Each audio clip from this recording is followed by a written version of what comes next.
Okay, this program is called Call Screener W7 version 2. There's different versions out. I can get this one to work on my Windows 7. I use this every day. I have a repurposed PC that I have this on, and it comes up automatically, and I'll get into that later. But how it works is you run it. It looks at this block text and accept always, and it takes those numbers into account, and it'll ring twice, and it will stop the phone call at that point if it's in the blocked, and it will run this zap message.wave, and it comes with a generic, but you can create your own. This works with soft mode. I've got a USB soft modem.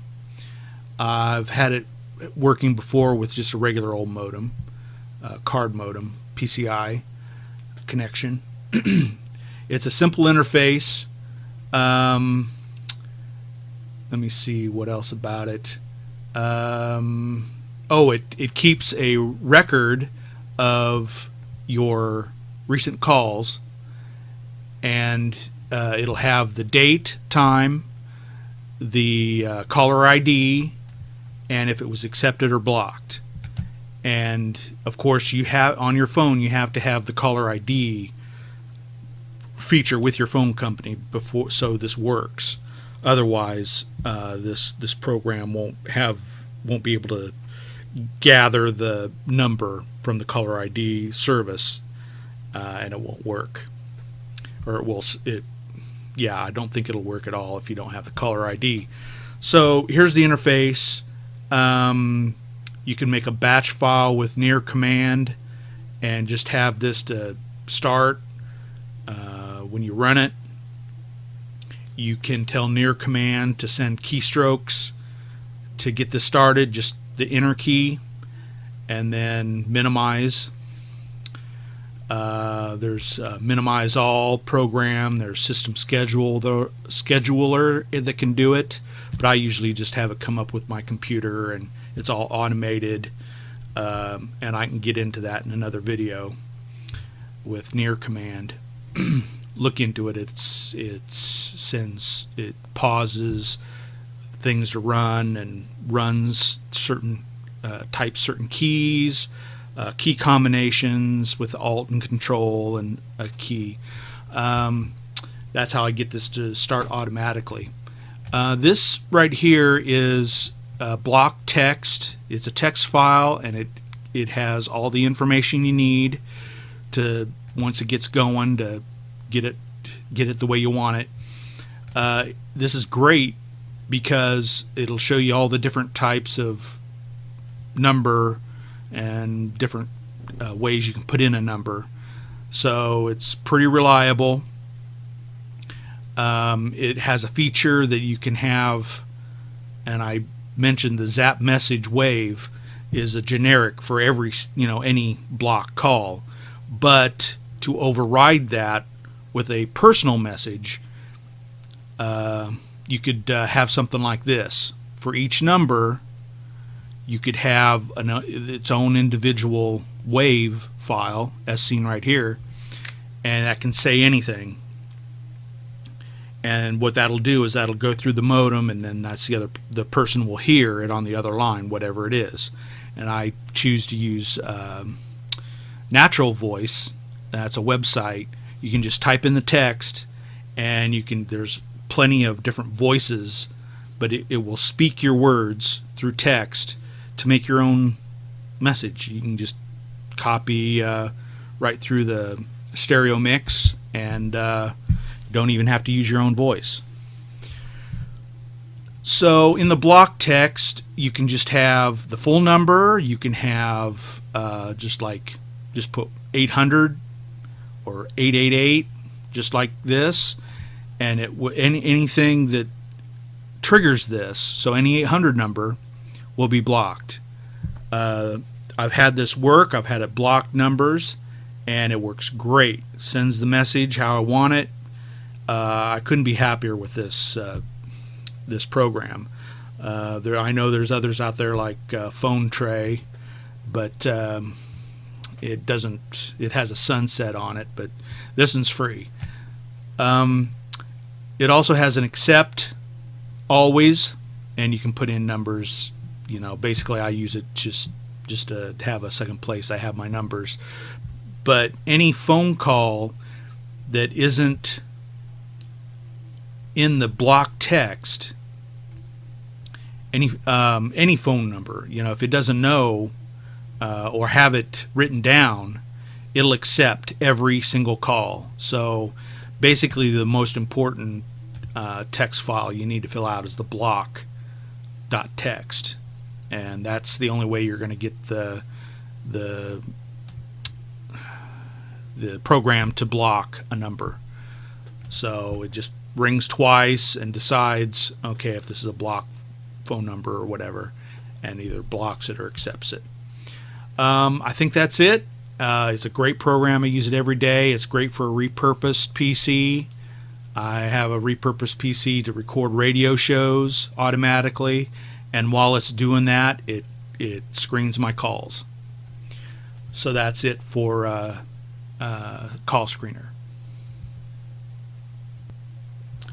This program is called FileDate, or as-filedate, as-filedate. I think that's the kind of the call letters it goes by.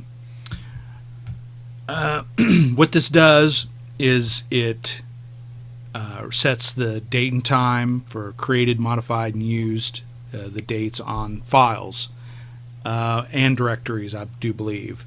So what you do is you would, if you wanted to do a whole, like a backup volume and change the date on every single file, you would just hit browse, select the directory, and if you want it to recurse through that whole file system hierarchy, and you have a filter here. Once you set the date and time, hit run, and it'll go through every single one and change the date. That's good for if you do like a backup of some files. You want to, you know, distinguish, okay, what's new, what's old, that sort of thing. So this is called as-filedate. I have on here instructions on how to make a system repair disk for Windows 7. You can find it on my website, or just put in system repair disk Windows 7. You'd find it in the start button, all programs, and the maintenance folder. And it gives you some other things you can do. In the run box, put rec disk. Click on the create system repair disk. Insert a blank CD. There's some other things. Create disk button. So this is all located on your computer. Just follow the steps. You can, like I said, do a search for these instructions. Just put in create a system repair disk. Is called Windows Double Explorer. It basically has kind of a double pane in one window. You can have like a favorites bar.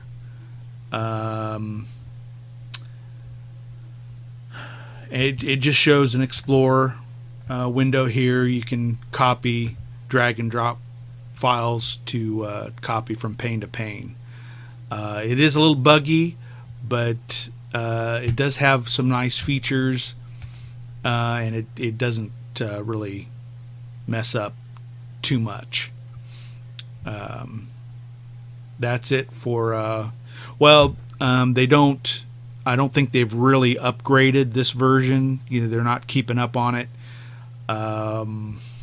So if I was you, I'd maybe move over to Clover. I think that's developed more. So this is Windows Double Explorer. It's good for an alternative, I think. Okay, this program is called Disguiser. It sits on the system tray. Here's the config file, and I'm going to do probably two programs together, Shift Windows and Disguiser. So this one's Disguiser. It's on the system tray. Here's how you bring it up. It basically hides, since I've already got Shift Windows hiding from the taskbar. That's what this program does. It hides stuff from the taskbar, so it's not even there unless you know where to get it, and that would be in this menu. Everything will show up here.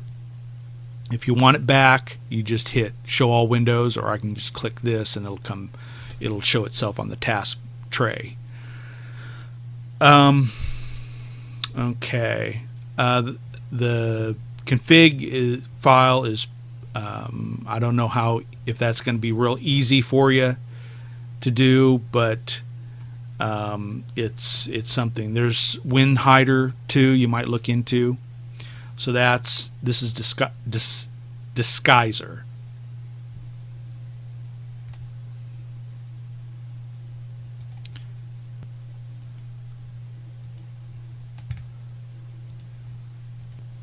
Next is called Shift Window. Basically, you put in rules, and I've got one for JF Draw here. I'll just show you. It goes by the Windows title or file name, and you can set the kind of coordinates, exactly how you want it to be placed. Now, this JF Draw program is a great program, but it always comes up and it doesn't remember its last configuration. Most good programs remembers its configuration, with the size of the window and that sort of thing. But this JavaScript program does not. So this is where Shift Windows comes into play. It will place the window how you like it, and you can trigger it, but most of the time it will automatically do it after it detects it's up and running, and it'll just do it. It'll just activate. Handy little program for all those other programs out there that are stubborn and aren't well programmed to obey their master. So that's Shift Windows. Fairly simple interface, and I don't think there's just a save, so you can save this. I think it's all here. So that's Shift Window.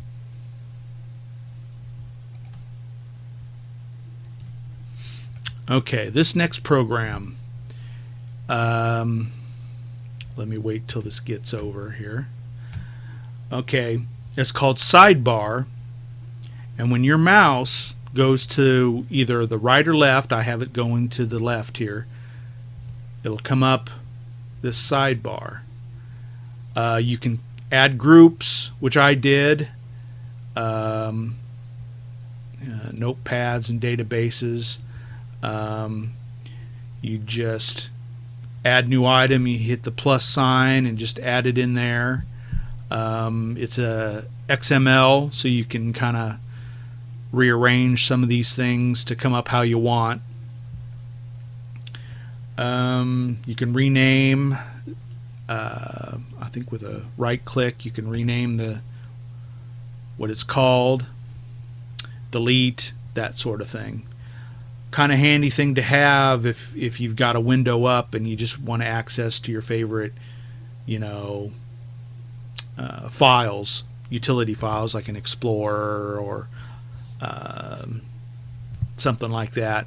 And I should mention also, if you have a URL, this will save the URL. It'll be like running one of these programs.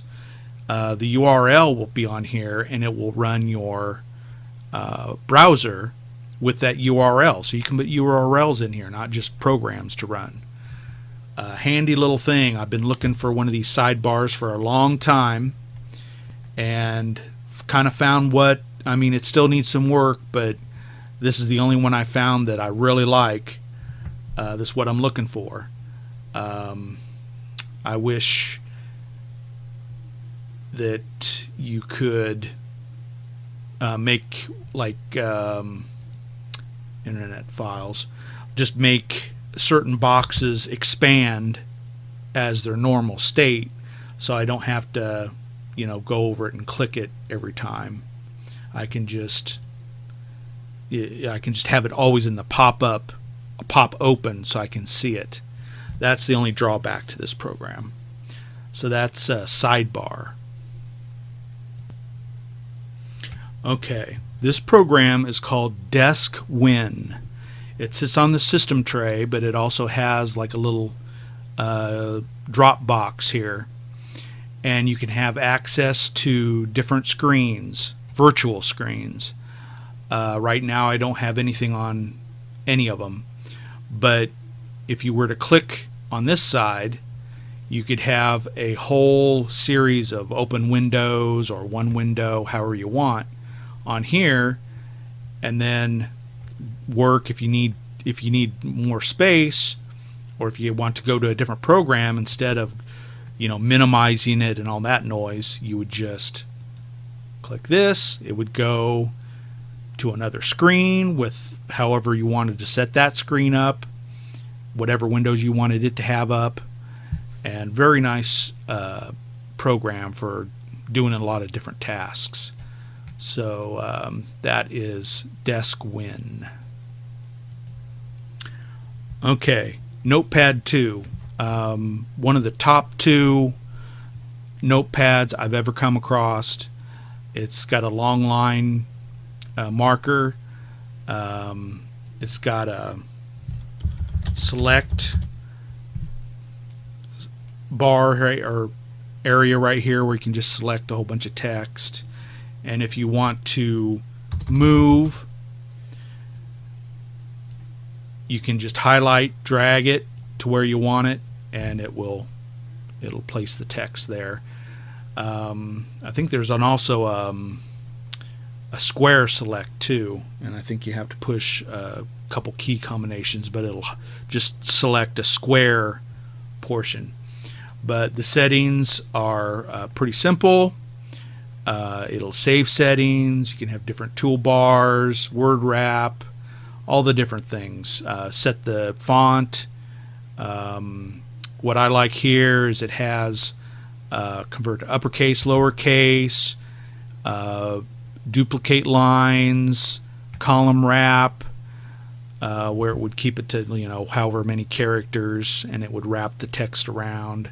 Join lines if you wanted a real long line of text.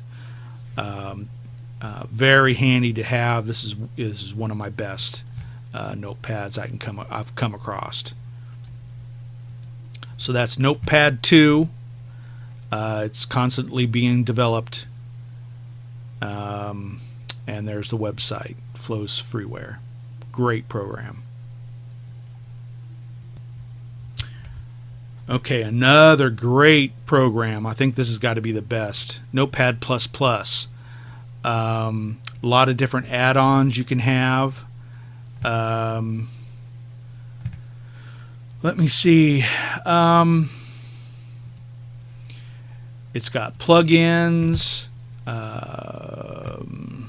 for HTML, color, XML, you name it.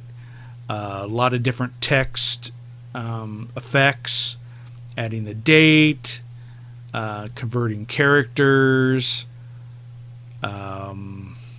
just so much you can do with this. And it, like the Notepad 2, it kind of has the same thing, to where, okay, if you want to use, let me see, I'll put O's. If you want to highlight something and drag it to another area, very nice. It's got it selects, you can select the different color of what you've selected. different languages, batch, XML, HTML for editing. I do all my HTML editing pretty much in here. You can have sessions. It's got now it's with the new ones, it's got a backup, so you can't, it does like a backup snapshot if it somehow errors out or your computer crashes. Lots of plugins. It's got a macro. I love this feature. You can record your macros to do repetitive tasks. With a keystroke, you can just get it to play back your macros however many times you want. There's just so much stuff with this program. You'll have to. This will be your #1 editor program. Top 2, top 3. That's Notepad++, and they're always developing. Always putting out a new version, so it's really good. Okay, this one is called akelpad.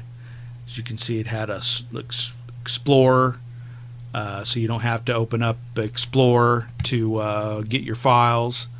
It's got a marker of where your cursor is. If for just text files, this is a great program. It's got a whole bunch of plugins. Oh yeah, it can select it in square. Like if you want to take a square chunk out of text and copy it, this is a good program to have.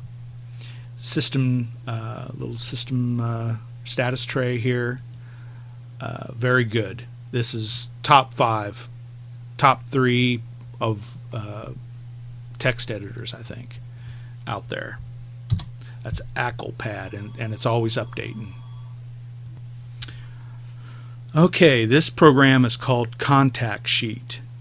You just drag the files into this box. There's some things you can in the captions you can assign. A lot of different things you can put on there for, what do I want to say? Watermark, time, date. Here's the setup. What kind of pages you want to print on, rows, columns, rotate for best fit. This is the best contact sheet I've seen.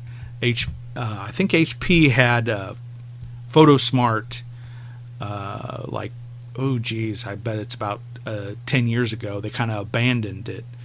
But that's the only contact sheet program I had ever seen out there until this, just lately. So margins, positioning, background. I've tried it, and there's a nice preview and a save. Print to PDF would be a good program to have with this, so you could visually inspect it before you waste paper. So that's contact sheet. This program is called isodisk. I'm sure there's several different types of programs like this. I don't think they develop this anymore. I could be wrong about that, but this is kind of an old one. A couple years back I found this one, and you can just mount an ISO, and it's like going to a folder or going to a hard drive. It just mounts the image, and it selects, like here, disk I, and it'll be like kind of like a virtual drive. You can create your own ISO image. That's kind of nice. So that's this is isodisk. Kind of nice interface, simple. Okay, this one is called isopuzzle version 1.6. I think there's a 1.7. Anyway, if you have a CD or I think DVD, basically you can, if it's scratched, this would be the program to recover any data that is possible to recover. This is what this program would do. Try to recover as much as possible information and make a file so you can try to recover any data you can. They had a GeoCities web page at one point, and I have not seen this program again, so very rare. I don't know if there's any quite like it. This seemed to do the trick. So isopuzzle is the program. Okay, this program is called Undelete My Files. It has for FAT32 and NTFS. So there's two versions. But basically you would just run it, select the ones you want, and scan. It'd scan the whole hard drive to try to undelete anything that was deleted. I have used this before, and it worked. If you catch it soon enough, this works pretty good. So that's Undelete My Files, and I don't think they make this anymore. If they do, I haven't found them since. So it's several years old program. Okay, this program's called Teracopy. I've used this once to do a major job, and this is for large amounts of files to copy over. You would drag the drive in here and select the destination, and it will queue certain files up, make sure they're exact copies, and copy them over, and it'll try to do it in the fastest way possible. So it's very, it just loves the bigger the files to move, the better this thing works, and it's quick. I've got another program called Compare Directory. I would definitely put Compare Directory and Teracopy in the same mold. So if you have a large, if you have to back up a computer or a hard drive, this is the program to have, Teracopy. Ksplitter, you would take a file, destination, you can cut files in chunk sizes, and you can put the number of the chunk sizes you want or the count and split files. There's a lot of these out there, but I kind of like this one, so I thought I'd do a video on it. Ksplitter. Okay, minimizeall. This is a 2002 program. I can't find it anywhere, but I have a copy of it. It just does what it says, minimizes everything. It doesn't have a graphic user interface. It just minimizes every single window that's open. That's minimizeall. Okay, this program is called windowsscreencapturetool. I love this program. It does what it advertises it does. I think it's from the Windows Club. But the one thing it does do is you can put a URL in, and it will actually capture the web page and render an image of how it would look if you went onto a browser. So no need for a screen capture in your browser. This will do the same thing, and you can select the width and height, full scrolling capture, or custom width and height. You just put in the URL, hit capture, save image, saves the image as a PNG. Great little tool. I don't know if I've ever seen anything quite like it. that, but I have seen things that are integrated with the browser you have, but a standalone program I haven't seen. So you might look into this one, Windows Screen Capture Tool. Okay, nircmd. Here is the instructions for the use of this program. And in the beginning of this video, I had a call screener program. Had it come up, run automatically on boot up. This nircmd can shut down your computer, change the brightness, change the volume at certain times, convert images, execute commands, hibernate your system, kill programs in memory. It can do a lot of things. Another thing, save screenshots, and here's kind of what I've used it mainly for: send key combinations and individual key to certain programs to just automate its use, to like bring up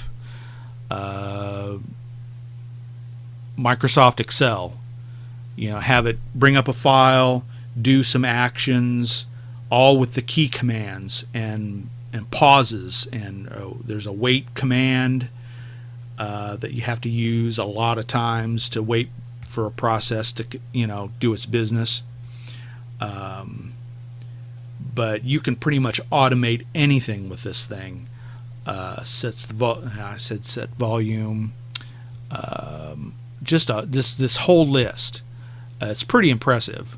Really helpful if you've got a repurposed PC, which I have, recording the radio, talk radio and such, even music.